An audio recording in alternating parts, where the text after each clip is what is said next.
Big data, big results. There's a lot of excitement around big data, and tonight we're separating hype from reality and talking to two of the biggest players in the industry about how companies are gaining new insights from new technologies to drive their businesses in Asia. I'm Betty Liu, and this is Singapore Sessions.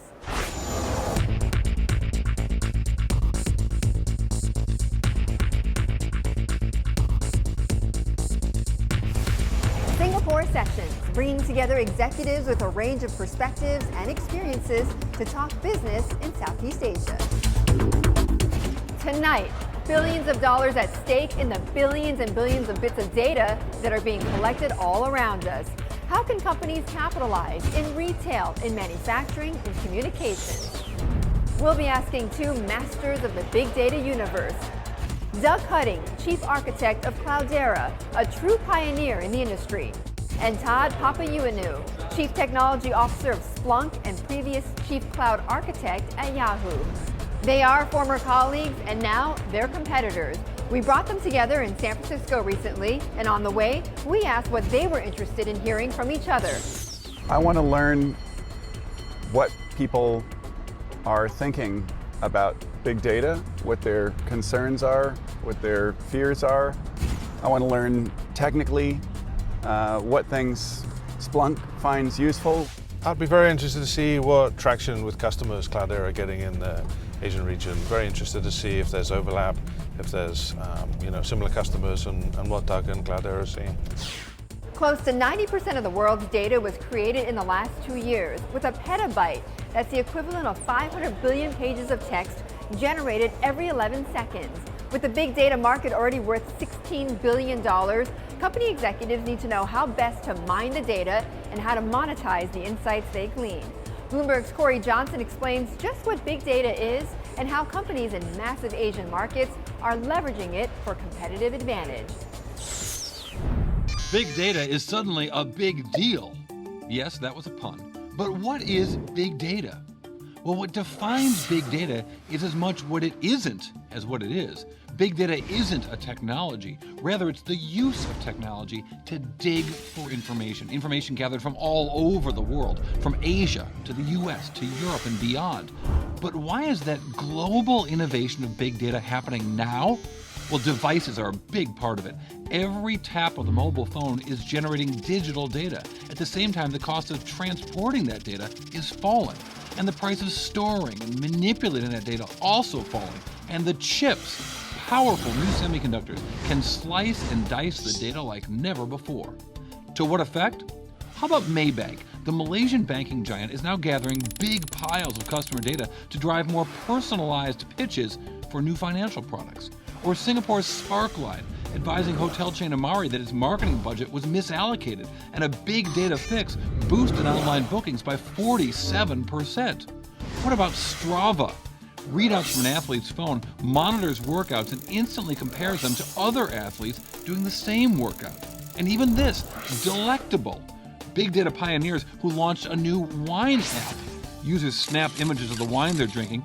Big data analysis figures out exactly what the bottle is, identifies the vintage, sorts user ratings, and finds where the wine is on sale online. That's big data. That's the use of big data. And this new flood of data is creating all sorts of intoxicating possibilities. Thanks, Corey. Coming up, our conversation with Doug Cutting and Todd Papaioannou to discover how companies can unearth valuable big data and what opportunities lie ahead in Asia for businesses who do it best. We found that the more open your data is, the more liquid, the more value you can create. And so that countries that actually have the ability to share more data often create more value as well. So in some Asian countries, there's quite a good acceptance of the ability to collect data from individuals, for instance. If we look at Europe, we look at Asia, we look at the globe, the really critical thing is transparency. Helping people understand why you might want data, asking them to opt in, transparency of how it's used, and then applying that through the interactions to drive value.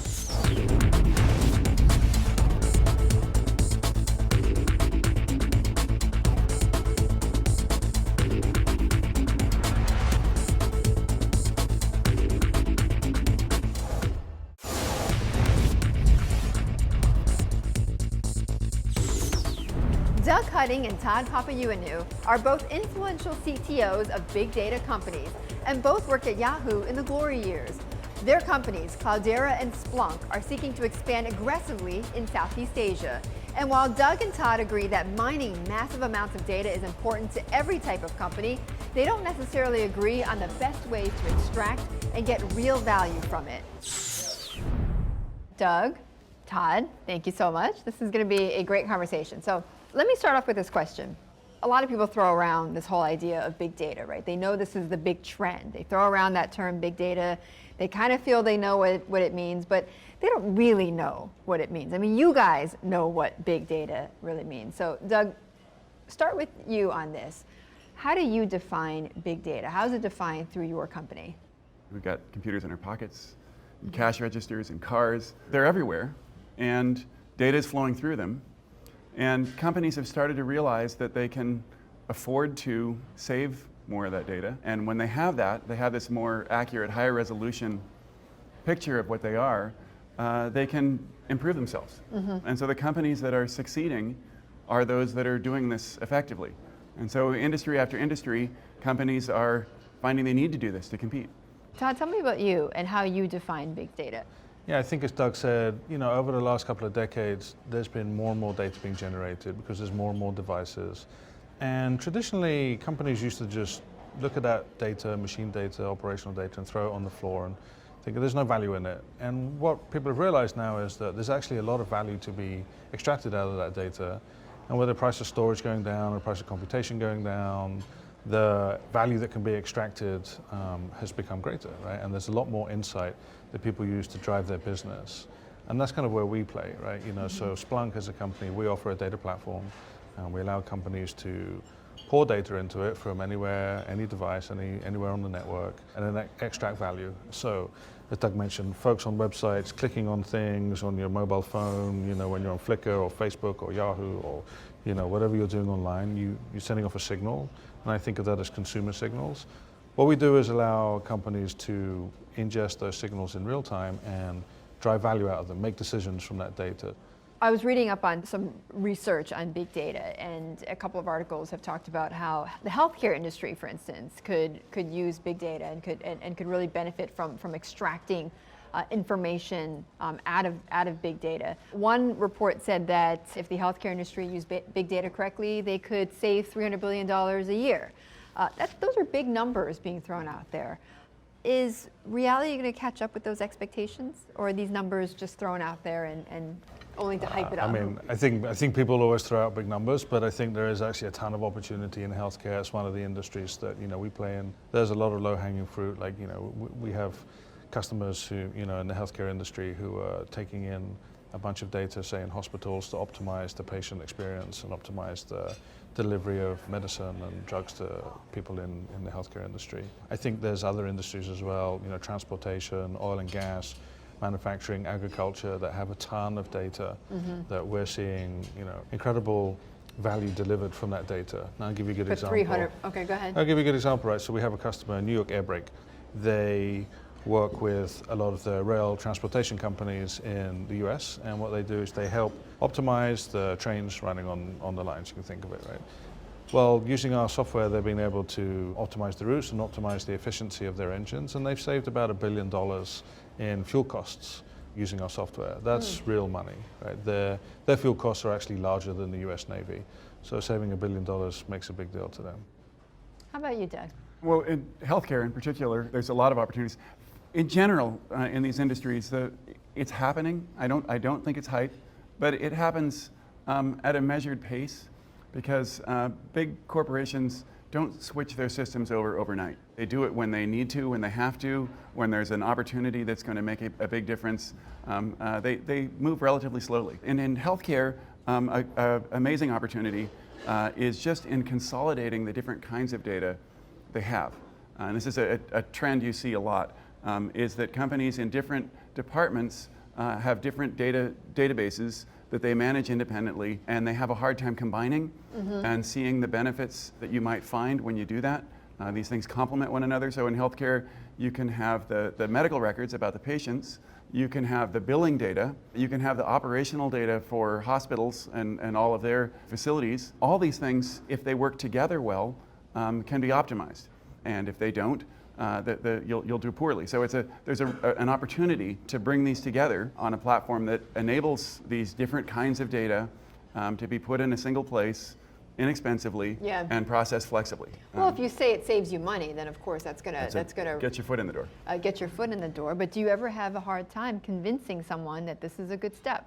Well, I mean, there's two ways to sell software, really. One is to call them up and say you save them money. One is to call them up and say you make them money. So, I mean, other examples of cases we've seen people pulling stuff off of archives. With their previous systems, they could only store maybe 90 days worth of data, and now they're pulling back 10 years. So we've seen this in credit cards. They're able to discover long-term fraud and save tremendous quantities of money by uncovering Things they would not schemes. have been able to see. The baddies had engineered around this 90-day window. They'd figured out how to stay beneath the radar, and if you make the radar better and go over a longer period, then they can be identified and they can stop that. A huge benefit. Why is it taking so long to get to this point? I think, I mean, look, Doug kind of alluded to it, right? Data right now is, probably like the hottest, topic in kind of, software and IT at the minute. Companies who compete on their data over the next decade are going to win, and companies who don't are going to lose. You're going to be competing on what is the business analytics that you get out of the data that you capture. I mean, you need to actually understand your business. You need to understand what data bears on your business, have some ideas of analyses, conduct experiments. It's a science. It's not just you'll get lucky if you do this, a sure thing, everybody wins. It's not just having the sheer volume of information. Right. One of the big issues we haven't talked about yet is security. The whole issue of the more data that we have out there, do we have the capabilities of keeping all that data secure? How do you both address that? Well, there's a technical problem of securing data, and we've been adding lots of tools over time to require better authentication and authorization of who can do what, auditing, so you can see who's done what, data lineage, so you can see if you've got a fact that you've derived, where you derived it from, maintaining all these sorts of things. I think are part of the security story of people having confidence that data is managed well. But their technical approaches, I think younger actually and needs more work is policy. I think as a society we need to spend more time thinking about what uses we want to encourage, what we think are going to be benefits to society, and what uses we want to discourage because they're harmful. We're doing some of the latter of thinking about the harm. You see a fair amount of that in the press, but it's not very effective. There's a lot of people sort of running around going, this is terrible, we don't do that. And they're not really saying, okay, let's define what it is we don't like. How can we define that in such a way that we don't throw the baby out with the bathwater, that we still end up keeping the data, which can be valuable. And as Doug was saying, I think very rightly, the policy of how we store the data and what we do with the data and how we use that data and who can use it is something that's new. There's the collection, and then there's abuse of what's been collected. And so the question is, can you collect and have the right checks and balances where you don't have abuse? It's a good discussion to have, but we need to hear both sides, I think. I think the simple thing, it's one thing I think people need to kind of like realize about, companies who exist on the internet, right? There are people who know they've been hacked, and there are people who've been hacked and don't know they've been hacked, right? Everybody gets hacked somewhere along the way, right? I think, right? And what you really want to be thinking about is, what am I going to do when I get hacked?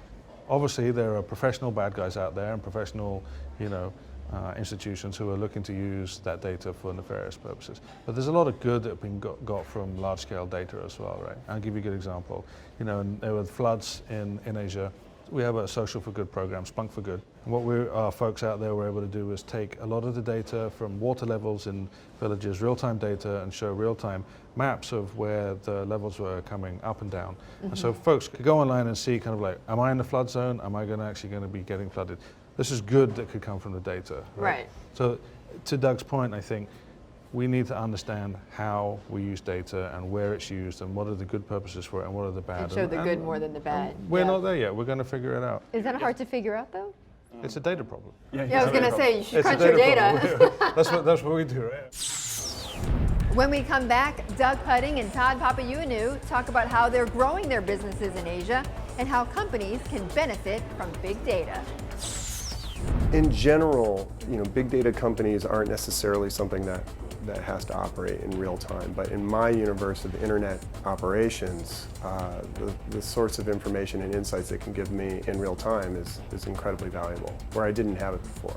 Democratizing what you can do with big data is very similar in Asia as it is in other places. And the timing is right now that you have the opportunity to go leverage that a lot easier than you did in the past.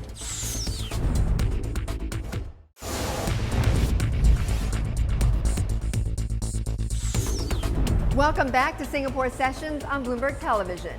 We've been speaking with Doug Hutting and Todd Papaioannou, and we asked them to predict the uptake of big data as a value-added asset, especially in the growing markets of Asia.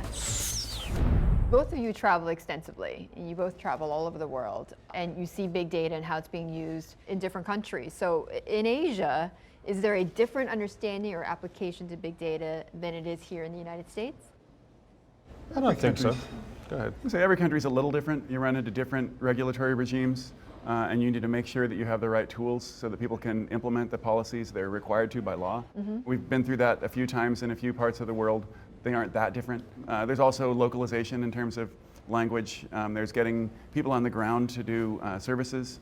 So it takes some time, but technologically, I don't think there's a huge impediment. We're all around the same level? I wouldn't say the same level. I don't think we're advancing at the same speed necessarily. I think the U.S. has led in this. Has been the leader. Okay. So the U.S. has definitely been kind of like on the bow wave of pioneering this, new approach to data. I think from my standpoint, having observed Asia for the last decade, there's a rapid adoption now happening there in and around, technologies like Splunk or Hadoop, right? But I think, the opportunities there is boundless, right? People want to use data, companies want to consume on data. Do companies in Asia want something different out of big data than I don't think so. Than companies here in the U.S.? I don't think so. I think they want the same things. They want to understand the customer. They want to understand how to optimize their business. They want to understand how to extract value out of the operational data that they have, right? Everybody wants to answer the same questions, right? It's a global marketplace. It's a global arena. People want to answer the same questions. I think, we're certainly seeing a rapid adoption in Asia from our customer base, people doing very innovative things. So I give you a good example. Hitachi, they have an elevator division, right? They've wired up all of their elevators and all of their escalators, and they're able to drive massive efficiencies in safety, in efficiency, in operations and logistics around that, and also get some really interesting stuff out of it. So, one thing that was a surprise to them was as they started to look at the analytics that they could get out of thinking about where elevators go and stop on floors in buildings, high-rise buildings, what they found was they could predict that the less an elevator stopped on a floor, it meant that the businesses on that floor were probably going to be going out of business over time. And so they could actually use that to take that back to the business owners and say, you're probably going to need new tenants on this floor. And so that's actually value that they got out of the data that wasn't obvious. That's the kind of thing you get out of big data, is like this unseen And that's value. universal. That's universul throughout. I think the trends, the adoption of technology is really the fundamental driver, and that's happening everywhere. And there are developing nations where it's still early, but even there, you're seeing cell phone use is growing tremendously, and what industries are there benefit tremendously from technology, and technology generates data, and data has value. It just follows, I think, from these general principles. The rate of growth of data that is both generated and collected is phenomenal. Right. It's faster than the rate of improvement in hardware. It's incredible. There's a lot of data out there, and it's a great time to be It's a great time to be a data company. Yeah. So both of you were talking a lot about just how much data is being generated, right? More rapidly than years ago. So it gets me thinking, okay, we have all this data, we have the platforms, we have the technology, but it's still people behind all of this, right? You still need to find the right people to develop and to help make sense of this data. So is that one of the biggest challenges, is finding the right talent? Of course. I think in any business, right, I think, finding the right talent is key. There's a lot of really great talent here in the US, and there's a lot of really great talent in Asia. What we focus on as a business is finding the right leadership and then putting a structure underneath them of the right appropriate talent in each of the different regions. One of the interesting challenges, I think, in Asia, whereas say to compare to North America, get every one of the states, it's pretty much the same. right? Mostly the language is, the same, right? Most of the flavors are the same. Go to Asia, every one of the countries has a slightly different flavor to it, right? So how you sell, how you approach them, how you do business, what they're looking for in the product. So that's definitely been very interesting for us in Asia. Well, you've been in Asia for how long? That's a good question. We've been there a number of years now, 3 Okay. or 4 years, I think, right? We've been growing a team there. We're in we have offices in 6 countries now and customers all over the region, about 1,000 customers. And Doug, you're expanding in Asia. We're getting started. It occurs to me that there's an advantage to not being the first market, in that the vendors, like Cloudera and Splunk, have already worked in a lot of different industries and know what the solutions are that work well. So we've worked with a number of banks and other financial institutions, credit card companies, oil companies, healthcare companies, utilities, retailers, equipment manufacturers, you name it. Each of these sectors, we figured out what are the use cases in these industries that are paying off today, and the industries are the same in other countries, largely. Exactly. Every country has its own banks, generally. They aren't global. And so there's opportunities in these, and we already can identify them, and we can tell you, here's how you guys can benefit from this right away. You don't have to figure it out. So you can learn from that experience. How are you guys going to market in Asia? I mean, clearly, I talked a little bit about our model. What's your experience? I mean, you guys are expanding there now. What's the modus operandi for that? Our biggest presence is in Japan and in Australia. We've got offices there. We've got people on the ground. We tend to, we have a fairly high-touch sales process, working with IT organizations. And for every salesperson, we have a couple of technical people in the field. So we need to build up a team in each region that we go to that is there and can provide support there on the ground that's speaks the language and can really help folks. So we want to be able to do that in each country. And in order to do that, you have to have somebody who's in the same time zone and who speaks the language and can respond quickly and understand cultural customs and all that kind of stuff. No, I mean the same thing for us, right? I mean I think like everybody looking at Asia from the US is like there's a massive growth opportunity there. Right. Certainly for us it's one of the faster growing parts of our business, right? And we're really excited about the novel and really interesting things that people are doing with data in that region. What's been the most surprising thing as you've expanded in Asia? What's been the most surprising thing that you've observed? I think the most surprising thing for us is just how rapidly people want to adopt the technology. Like we've actually been, pleasantly surprised by how quickly people will adopt. You thought you were going to get more resistance? We figured it was going to take longer, right, frankly, and it hasn't been. We're doing very well in Asia. We have an expanding team there. The challenge we face in the region is kind of like keeping up with demand, right, and keeping up with customers and the novel use cases that they're trying to do on the platform, and actually bringing people into the company who can help those customers. Mm-hmm. That's our biggest challenge, right? But that sounds like a good challenge, or is it not? It's a great problem to have, right? A great problem to have is a region that is growing and wants your software. That's a great problem for us to have. How about you, Doug, in terms of the biggest challenge you foresee expanding in Asia? I mean, it's just the challenge for us is just expanding. I mean, we're doubling in size every year as a company. It's hard to grow and maintain your culture and grow efficiently and smartly. You see companies that grow poorly end up doing poorly. Right. So we're growing as fast as we can. And Asia is a huge market for us, and we just want to make sure we do it right. That's it for this edition of Singapore Sessions. Thank you to our guests for joining us, and thank you for watching. Please visit SingaporeSessions.com for some behind-the-scenes extras and to learn more about doing business in Southeast Asia. Join the conversation using hashtag Singapore Sessions. You can also follow me on Twitter. Until next time, I'm Betty Liu. Goodbye.